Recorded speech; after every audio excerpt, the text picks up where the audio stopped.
Hi friends, நான் இன்றைக்கி egg keema தான் பண்ணியிருக்கேன். சப்பாத்திக்கு இந்த குழம்பு ரொம்ப டேஸ்ட்டாக இருக்கும். நான் தான் பண்ணியிருக்கேன். நான் அதுக்கு எண்ணெய் சூடானதுக்கப்புறம் கொஞ்சம் ஜீரகம் போட்டு, வெங்காயம் தக்காளி போட்டு, கொஞ்சம் உப்பும் போட்டு நல்லா வதக்கிக்கிட்டேன். வதக்கினதுக்கப்புறமா செம்ம டேஸ்ட்டாக இருக்கும். கண்டிப்பாக நீங்கள் ட்ரை பண்ணி பார்க்கணும். அதுக்கப்புறமா அந்த ஜாரில் இஞ்சி பூண்டு பேஸ்ட், இஞ்சி பூண்டு, அதுக்கப்புறம் மல்லியிலை. இந்த மல்லியிலை ஃப்ளேவர் உங்களுக்கு பிடிச்சிருந்தா மட்டும் போடுங்க, இல்லைனா இஞ்சி பூண்டு பேஸ்ட் மட்டும் அரைச்சி எடுத்துக்கோங்க. அதுக்கப்புறம் இதில் கொஞ்சம் பச்சை மிளகும் போட்டு நல்லா வதக்கலாம். அதுக்கப்புறம் மஞ்சத்தூள், மிளகாத்தூள், மல்லித்தூள், அதுக்கப்புறமா கரம் மசாலா இவ்வளோ போட்டு நல்லா மிக்ஸ் பண்ணி விட்டுக்கலாம்.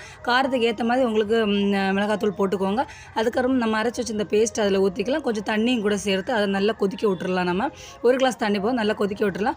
நல்லா சூப்பராக எல்லா ஃப்ளேவரும் நல்ல பச்சை வாசனை எல்லாம் போய் வந்ததுன்னு அந்த கேப்பில் நம்ம எல்லாம் 4 முட்டை எடுத்துக்கிட்டேன். 4 முட்டை நான் துருவி எடுத்துக்கிட்டேன். இந்த மாதிரி கொதிக்கிற இந்த கிரேவி ஃபார்மில் வரும்போதே நம்ம முட்டையை தூவி போட்டுருணும். ஏன்னா அப்போ தான் அந்த எல்லாம் ஃப்ளேவர் இது கூட மிக்ஸ் ஆகி செம்ம டேஸ்ட்டாக வரும். கண்டிப்பாக நீங்கள் ட்ரை பண்ணி பாருங்கள். சூப்பராக இருக்கும். சப்பாத்திக்கெல்லாம் வச்சு சாப்பிட செம்ம டேஸ்ட்டாக இருக்கும். கொஞ்சம் மல்லியிலையும் தூவி எடுத்துக்கிட்டால் போதும். 5 மினிட்டில் ரெடி ஆகிடும். பாய்.